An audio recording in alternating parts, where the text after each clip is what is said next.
Minister, always a pleasure speaking to you. A very good morning to you. Let's talk a little bit about Liliesleaf Farm Museum, because this is actually quite a very sad story to know that something so historic, right, a very historic site, has seen COVID, has seen somewhat mismanagement because of certain funds that have gone missing, and we find ourselves here today. Before we get to the solutions, let's discuss how we got to the problem in the first place. Well, thanks and good morning, Faith and your viewers.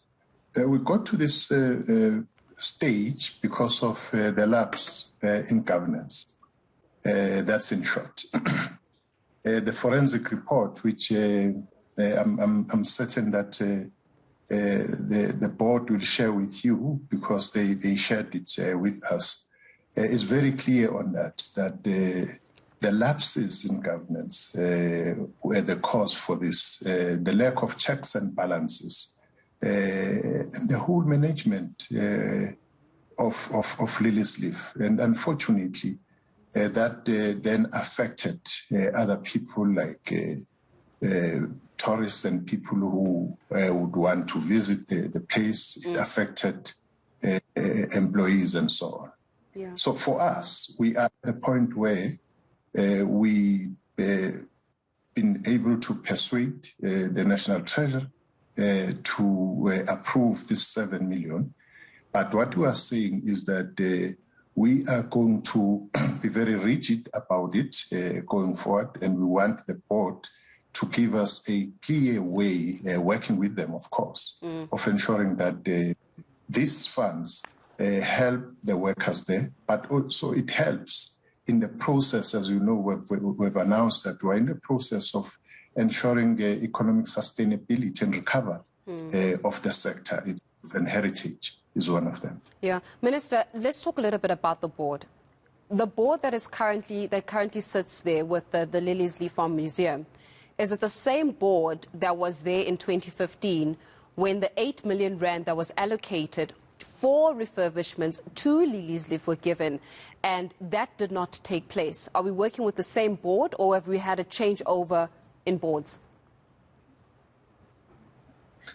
Well, I don't know, but when we interacted with the board as early as 2015, there are people who were not there and who are part of the board now. And there is one or two who were there before. So I assume, because this is a private entity, as it were, I'm glad that they've committed themselves. They want to be declared a cultural institution, which should make things easier, especially when it comes to governance, because at that level, people are appointed based on the Act. And it's a public process and transparent process where capable people are then identified to lead the board for a particular period, and the change is on interval of 3 years. As it Yeah. So then in that instance, I mean, if you're saying there's still 1 or 2 members that were in the previous board that are still on this board, right, as open and as transparent the process of appointing board members is, Minister, you and I can appreciate the fact that if you're going to be giving the same people, right, money that was given a few years ago for the purpose of assisting, and you've got the same kind of sticky fingers that are on that board, then it's only a matter of time before you and I sit and have a conversation about how money that you have allocated from National Treasury, you've had to make available subsequently, will now fall into a bottomless pit, right? So we're trying to avoid a situation where we see that there's further mismanagement, because accountability needs to be held. You can't give somebody or an institution 8 million rand for the purpose of refurbishing with clear instructions and mandates. That does not even happen. Nobody's held accountable for it. We still have the same people, some people sitting on the very same board. You're about to allocate more funds. You know, it makes one sleep with one eye open when it comes to how the money is going to be used. No, I'm very happy. I'm very happy you touched on the matter, Faith, because when we said no, we are not going to be moving from here, there were a lot of criticism. There has to be accountability. We said then, and we are saying it now. What is comforting Faith, is that the forensic report itself is very thorough, and the kind of findings and the kind of action which it points to the board, which need to be followed through, makes us comfortable that the issue of management and mismanagement of Liliesleaf is going to be the thing of the past, because the fiduciary duty of the board also becomes important. And I must say that the 8.1 million rands, by the way, is not a thing of the past. We still want that to be accounted for, and we still need to be explained to how are we going to recover that, because that's public funds, and therefore it could have been used for many other entities which are in dire straits. So we are cautiously, welcoming the processes of the forensic audit and so on. We're also welcoming the fact that what we have said, by the way, Faith, for years,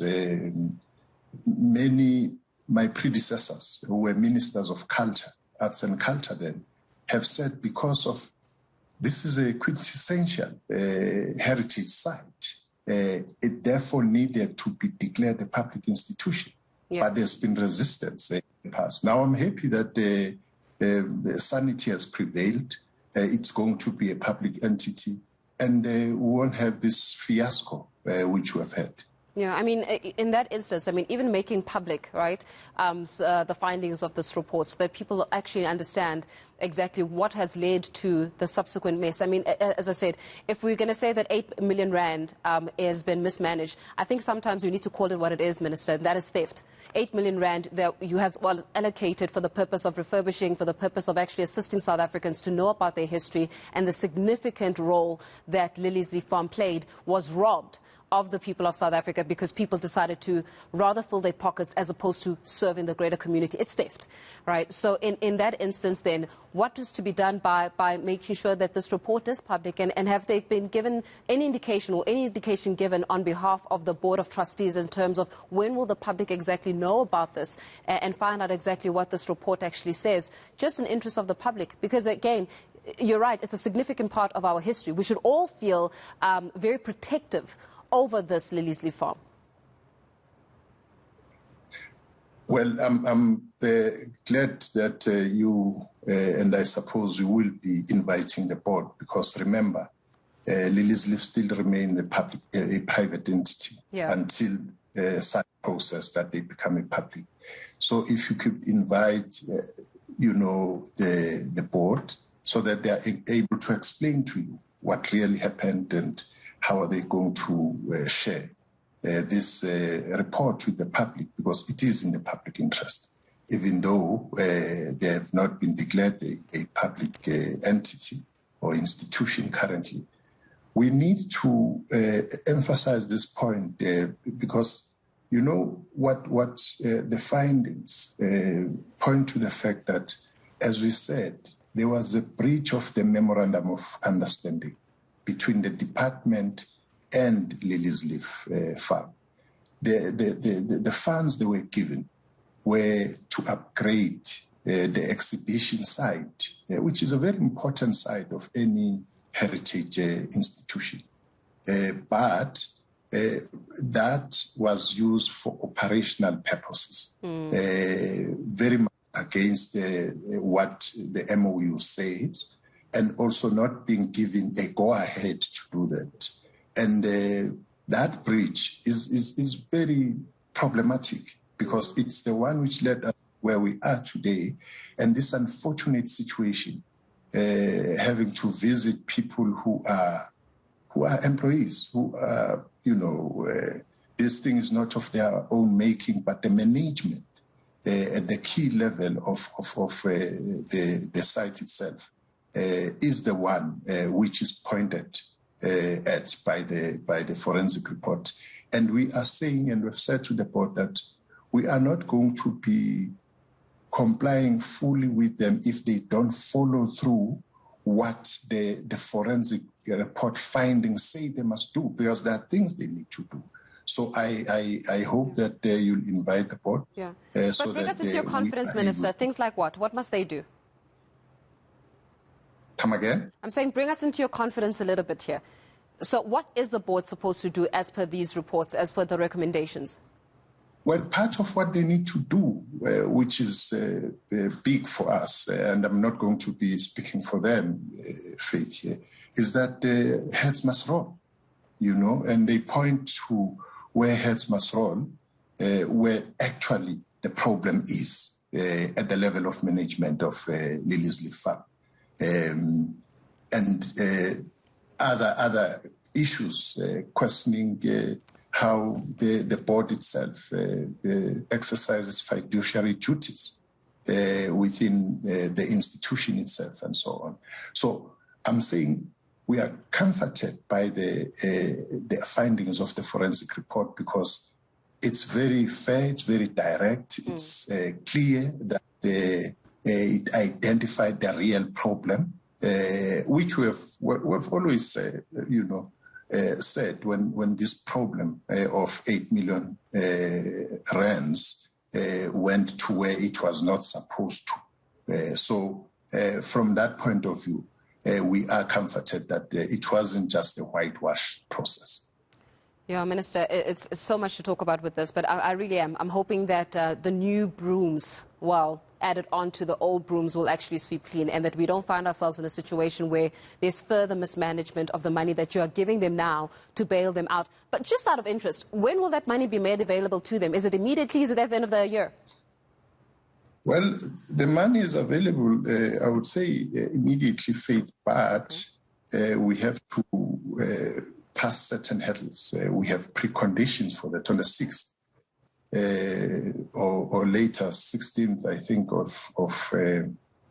of this month, March, the department will sit down, look at the nuts and bolts. One of the issues which the board has raised with us is that they really need assistance from the administrative point of view, if we can second an administrator or two to help them, re-engineer Liliesleaf and get it back on its feet again. So I think that, our insistence on these preconditions, which will make us feel better that the monies given to Liliesleaf are not going to be wasted again, is very critical for us. Yeah, from your mouth to God's ears, we all hope and pray here, Minister. Minister of Arts and Culture, Minister Nathi Mthethwa.